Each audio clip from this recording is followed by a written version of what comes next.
this is Kavita and you are watching Aim My Name Easy.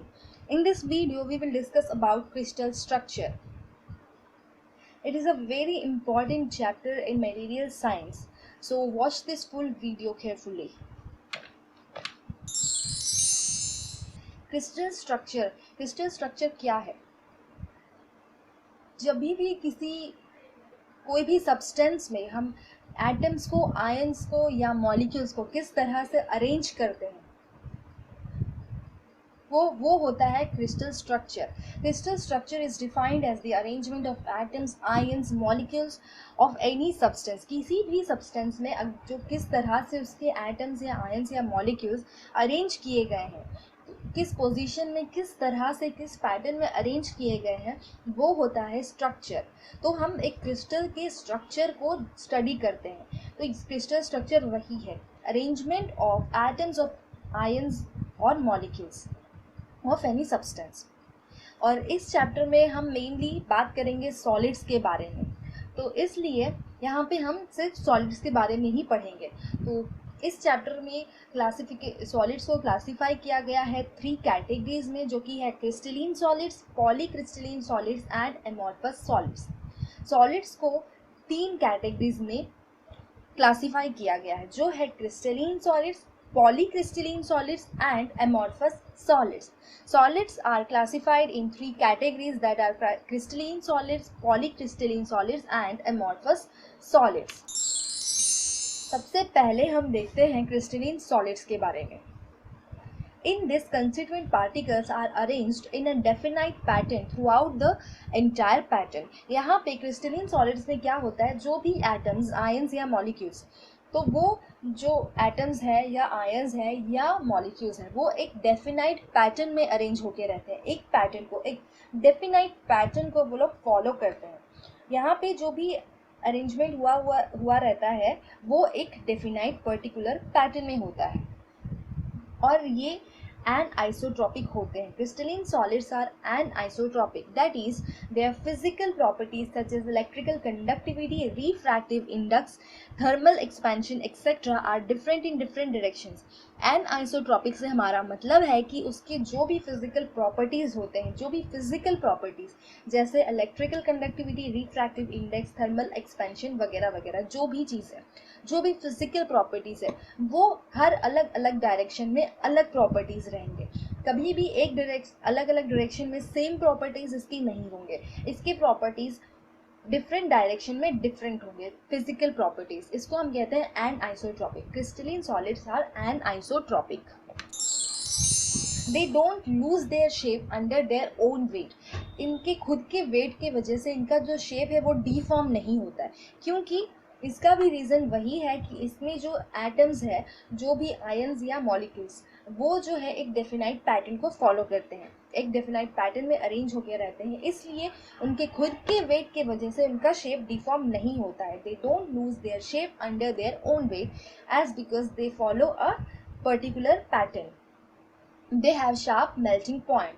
इसके melting points काफ़ी high होते हैं. Example sugar, NaCl, urea, sulphur etcetera. अगर crystalline solids में हम देखेंगे तो उसके अंदर आ जाएगा आपका शुगर, NaCl, यूरिया, सल्फर, ये एक्सेट्रा. नेक्स्ट हम देखते हैं एमॉर्फस सॉलिड्स. एमॉर्फस सॉलिड्स क्या है? They don't have any ordered arrangement of particles. इसके अंदर जो भी पार्टिकल्स होते हैं वो एक ऑर्डर्ड अरेंजमेंट में नहीं रहते हैं. दैट मीन्स वो कोई एक डेफिनाइट पर्टिकुलर पैटर्न को फॉलो नहीं करते हैं. वो अपनी मन मर्जी किसी भी तरह से अरेंज होके रहते हैं, एक पर्टिकुलर पैटर्न में अरेंज नहीं होते. They don't have any ordered arrangement of particles. That means the particles, that is atoms, ions और molecules, are not arranged are in a particular definite pattern. They don't follow any particular definite pattern. They don't have definite geometrical shapes. क्योंकि कोई एक particular pattern को वो follow नहीं करते हैं, इस वजह से उनका कोई एक डेफिनाइट शेप भी नहीं होता है. They don't have any definite geometrical shapes.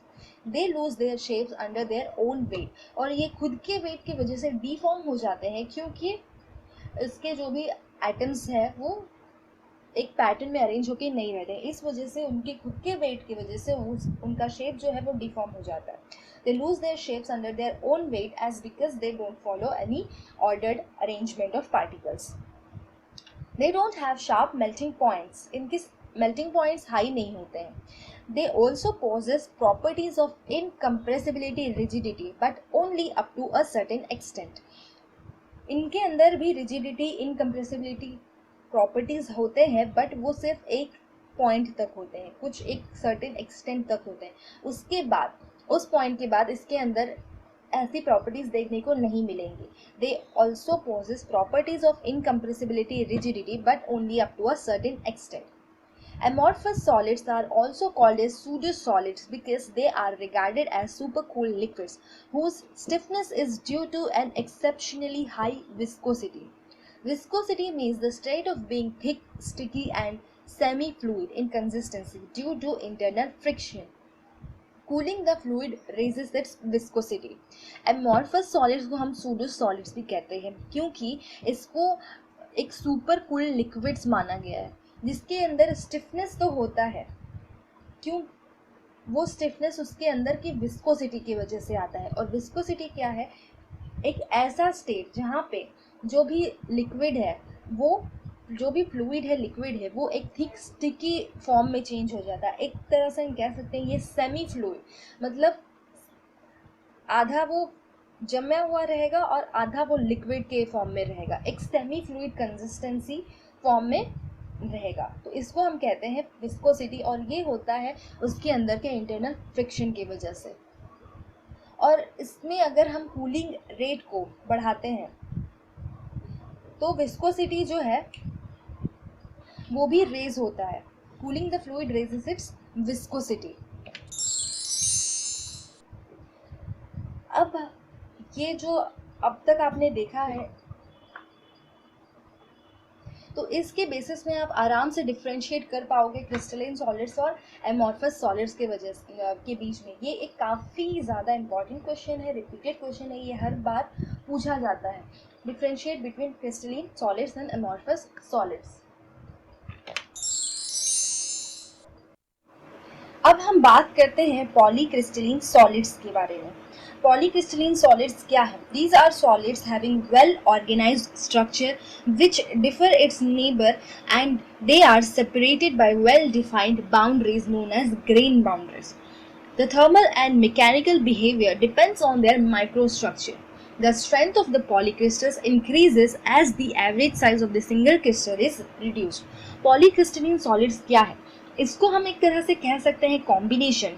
Crystalline solids और एमॉर्फस सॉलिड्स का हम कॉम्बिनेशन भी इसको हम कह सकते हैं क्योंकि इसके अंदर में जो भी एटम्स, आयंस या मॉलिक्यूल्स होते हैं वो किस तरह से अरेंज हुए रहते हैं कि वो डेफिनाइट पैटर्न को तो फॉलो करते हैं बट कुछ एक पार्ट तक.